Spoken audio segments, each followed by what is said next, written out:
السلام علیکم سامعین، 26 شعبان المعظم اور 15 فروری ہے۔ خبر کا عنوان ہے کراچی میں ہنگامہ، پولیس کا لاٹھی چارج، آنسو گیس کے گولے داغے گئے۔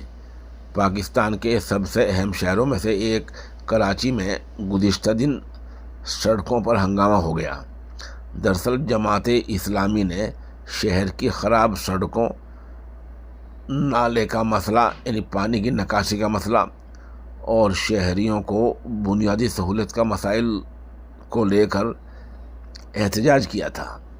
اس کا نام رکھا تھا جینے دو کراچی کو۔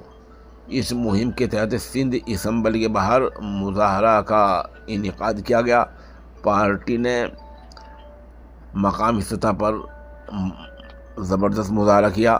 بتایا جاتا ہے کہ جو پولیس نے رکاوٹیں کھڑی کی تھی، جب ان سے آگے بڑھنے کی کوشش کی گئی تو پولیس نے حالات پر قابو پانے کے لیے آنسو گیس کے گولے چھوڑے اور لاٹھی چارج کر دیا۔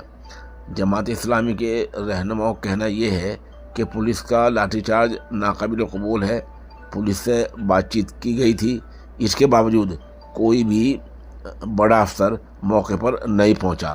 بتایا جا رہا ہے کہ جماعت کے کچھ اراکین کو گرفتار بھی کیا گیا ہے اور پارٹی کا جو ساؤنڈ، جو مائک تھے، لاؤڈ اسپیکر تھے، ان کو ضبط کر لیا گیا ہے۔ جھڑپ کے دوران جماعت کا ایک رکن زخمی بھی ہوا ہے، جبکہ کچھ پولیس والوں کو بھی چوٹ لگی ہے۔ اس طرح کے حالات کل کراچی میں ہوئے ہیں۔